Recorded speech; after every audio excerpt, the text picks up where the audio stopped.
What's up, guys? Cyberdonut here. Today, I want to talk a little bit about risk assessment, and this is going to be a big topic on the exam. I take my exam in about a week, and all the practice exams have something about risk on it.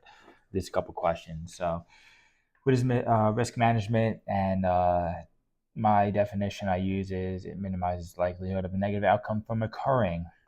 There's a few things that fall under risk management. So your avoidance, right? Very self-explanatory. You're doing what you can to avoid the risk. So whether that's stopping the activity that has the risk, or you choose a less risky alternative, right?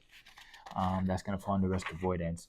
You have your transfer risk, which passes the risk to a third party. So that could be insurance company or somebody else. You're just transferring the risk away from you. Risk mitigation. Basically, what's mitigation is minimization.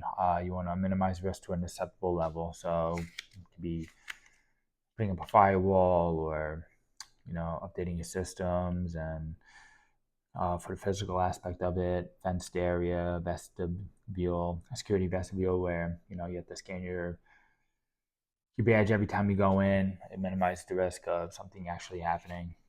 So mitigation is minimizing the risk to acceptable level. Then you have your acceptance, like you're accepting that there's nothing you can do about it. You accept the current level of the risk, and sometimes the cost associated with it, $100,000 to get a pen test, right? Can't do it.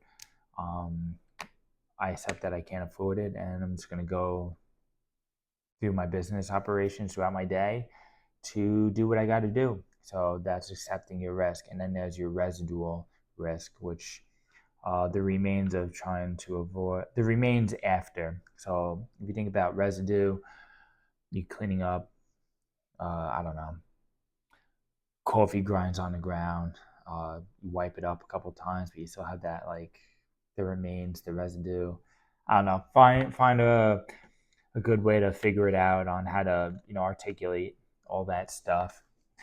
But for me, that's how I remember. I remember by stupid things like that. So the residue, the grime that's left over. Then a couple other things that's going to be on the risk portion. I've seen on some practice exams too. Is your I'm sorry if I don't know how to pronounce these correctly. Is your qualitative risk and your quantitative risk. Qualitative risk is your intuition experience to assign a relative value to a risk, right? So based on my experience, a handgun is $400. I don't know, between $400 and $800 typically. Your quantitative risk uses a monetary value to calculate the risk. So basically, they have like a formula for it. I am not strong in this. I can recognize the acronyms, but I still need to think about it for a little bit.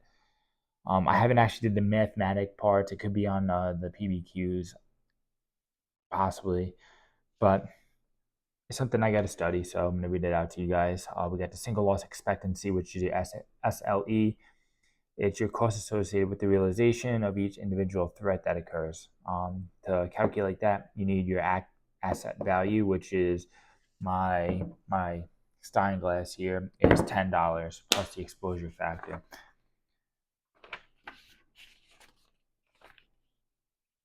And that's how you're going to get the single loss expectancy.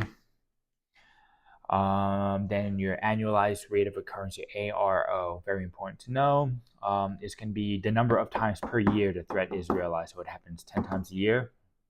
That's going to be the number of your ARO, annualized rate of occurrence. And then you have your ALE, which is your annualized loss expectancy, expected cost of a realized threat over a given year. So if you think about loss as a cost to you, that's how you get that. That's how you remember it.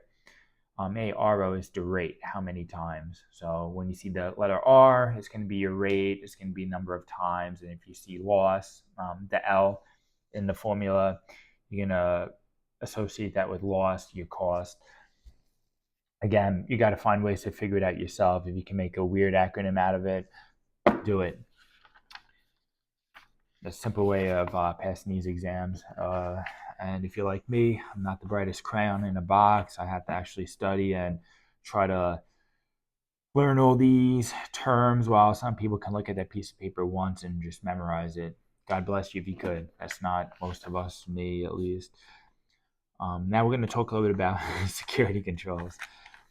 So this is going to be on the exam too. There's questions about it, and honestly, the concept is very simple, but then when you're looking at the question, you start contemplating like, hey, is this the actual answer or is it not? Sometimes it gets me tripped up, and I actually get pissed off when I miss one of these questions. But you got your security controls. It's going to be physical, technical, and admin. Physical controls are measured that are designed to deter or prevent unauthorized access to sensitive information or the systems that contain it.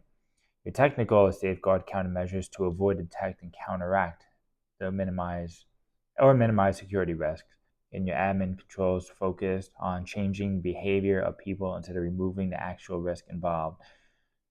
So your technical, also with physical, you want to deter, prevent unauthorized access to the information. Now, physical doesn't have to mean you're there, but it's a person. You want to physically prevent them from doing it, whether they're in front of your face or they're across the country. You're physically going to deter or prevent them. Technical, you want to avoid, detect, or counteract or minimize the risk. Then when you talk about admin, think about your supervisor, right? What do? They just focus on changing the behavior of the people instead of removing the actual risk. They don't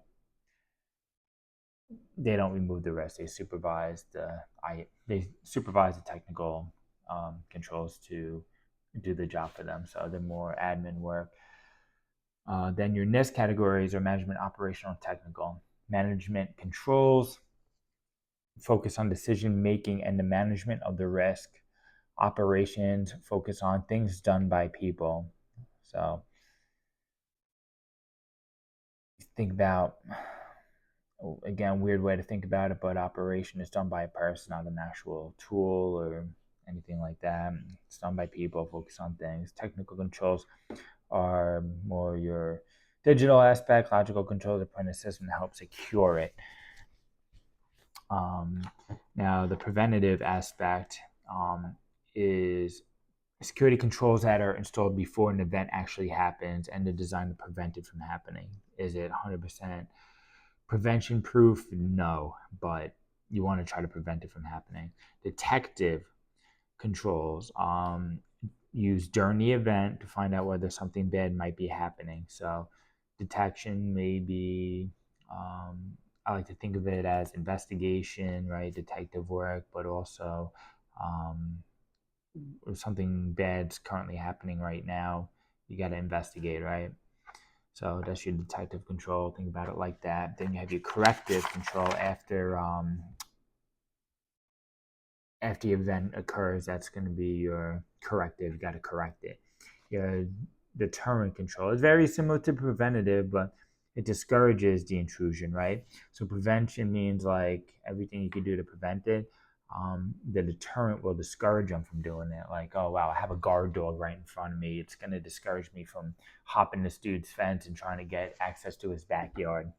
So something keep in mind with that. And there's a couple other type of risk. Your external, which is non-human, beyond human control. Internals within the organization, self-explanatory. And legacy systems, I've seen that on a couple practice exams, though never really hear much about it. It's an old method, technology, computer system, or application program, which is basically outdated. They're not doing no more patches, no more work, security work to it, but the computer is still in use. So that's your legacy system. And if you think about legacy, think about, I don't know, just think about sports, right? Babe Ruth, he's a legacy, but he's outdated. He's gone. So yeah, that's enough about risk today. That's what I got in my study notes. There's definitely going to be quite a few questions on the exam regarding risk and risk assessments and security control, stuff like that. So definitely study up and try to remember what I said or find your own funky way of remembering this stuff.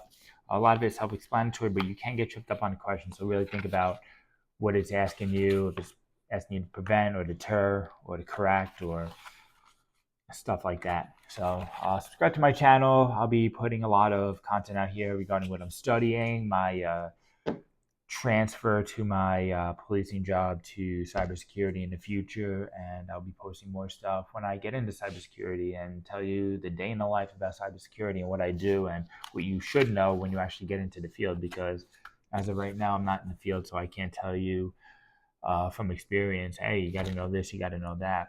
Now, the only thing I got to know right now, and you guys need to know who are studying, is your notes and passing the certificate. Then you start working on figuring out what tools you need to do. There's always entry level to jobs. Don't let people discourage you from telling you like, oh no, you got to have experience. But how do you get experience if you've never done a job before? And jobs are blowing up. There's always people. You gotta study by yourself and like learn by yourself. And if there's courses and stuff like that that are hands on, you do it. But don't let people discourage you, telling you can't do it. That's all nonsense.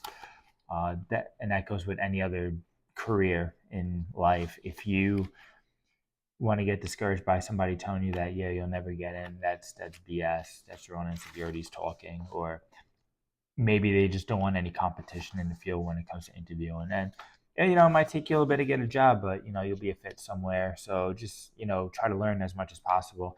Pass your certificate. Don't get overqualified either, because if you have 5 certificates and you don't have any experience, now that's kind of like, in my opinion, you have all these certificates but you don't have any experience. Get 1 certificate. Try to find a job. Do what you can, or do a what are things called, internship. Do an internship.